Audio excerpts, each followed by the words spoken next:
Alright, Bruchim Rabbi, welcome everyone. Again, I want to apologize for not recording a video last week, although Thursday was Yontif, so I would not have been able to record a video on last Thursday.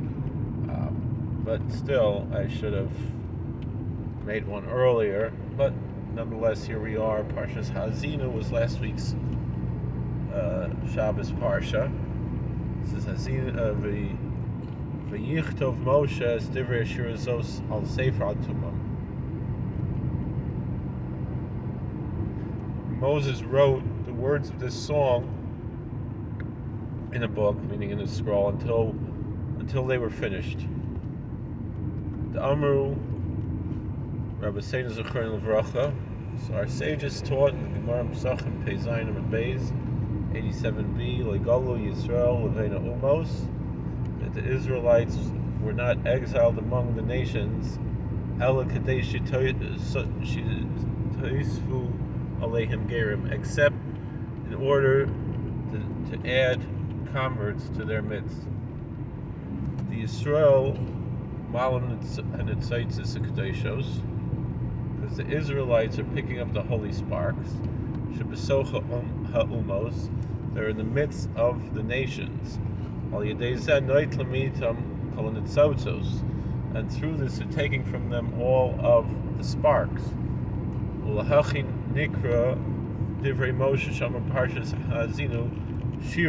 And that's why Moses' words are called a song in Parshas Haazinu in Deuteronomy 32. A song represents a hint to the archetype of joy. Even though it says there a prediction for the future that it's been fulfilled, that the Israelites would be exiled, that they would be in exile, despite that, Hagolus Kufa hi Simcha. The exile itself is a source of joy. Shial Yisrael and Tzotzos and Kedosha. Me'itam, because the Israelites are lifting up the holy sparks from them. Az Bechalos Me'itam HaKedushim Memela Yichlu. And so once the holiness is destroyed and finished up from among them, so then those nations, the heathen aspect of the nations, they disappear. I mean, this is what we've seen historically, that, in the past there were so many different heathen, pagan traditions, and they all went extinct, except for Hinduism. It was the only one that didn't really go extinct at any point. And aspects of Hinduism have gone extinct, thankfully, particularly for the most part. The Suti, the widow burning, is gone. And all of the paganism that we have today, in a sense, is neo-paganism, because they're trying to reconstruct something that went extinct. V'zehu, so this is what it says, V'yichtov Moshe es divrei shirazos, and Moses wrote the words of this song. Shenikra Shira, it's called the song Shemar El Simcha. That's a hint to the joy. Why? Hagam Shenamar Begalus, even though it says there that we'll experience the exile, L'zeh Amar Atuma, that's why it says until they are finished. Perisha Galus Garim Umas Kloya, that the Jewish exile causes the destruction of the pagan nations, meaning of their religious communities.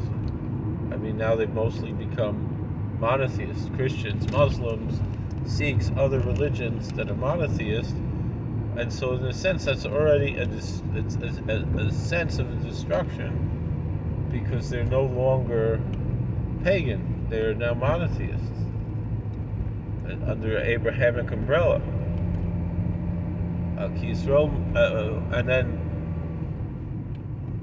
then among them also many become Jews, which is even better. If they're able to keep mitzvahs, or they become B'nai Noach, and they abandon all the false religions. So that's a source of joy, because we're fulfilling our role as the light unto the nations and bringing converts into our midst. Ki Yisrael ma'ala mitocham etzotzos hakadosha. Because the Israelites are lifting up from among them the holy sparks. Thank you for watching. God bless. Please like, share, and subscribe, comment. Of course, this isn't meant in any way to be disrespectful to other religions. We recognize also as part of the Golos that we have no hegemony over anyone else. And so therefore, the other nations, they can practice their religions as they wish.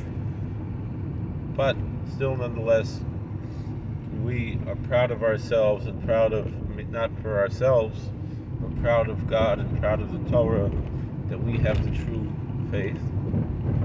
But we also recognize, it says in Malachi, Gadol Shmi Bagoyim, that God's name is great among all the nations, which in that time they were all pagans. So, but of course, today, that most of the nations of the world are Christians and Muslims. The majority of the world are either Christian or Muslim, right? About half the world, maybe not the majority, but about half of the world are either Christian or Muslim. So that's already a big victory in bringing glory to the name of God and His Torah. Even if it's imperfect, it's still an improvement over what was before. And it's really not nice when I see many Jews on social media and so forth insulting these other religions, when these are our cousins in faith in a certain sense. And even though obviously we have some very serious theological differences with most Christians, and we have some social differences with Muslims, nonetheless, we should be able to live in peace and harmony, and when we're not trying to, actively proselytize or convert anybody who's not interested in it. But we do find those sparks of the people who are interested in Torah mitzvahs, and we welcome them with open arms and with love. Thank you for watching. God bless. Please like, share, and support people who want to keep the Sheva mitzvahs when they know as well. Although it's more l'chadchila to be a ger tzedek if one can do so, but it's recognized not everybody has the koiches to do that. Thank you for watching. God bless. Please like, share, and subscribe, comment. We'll see you later. How do I turn this thing off?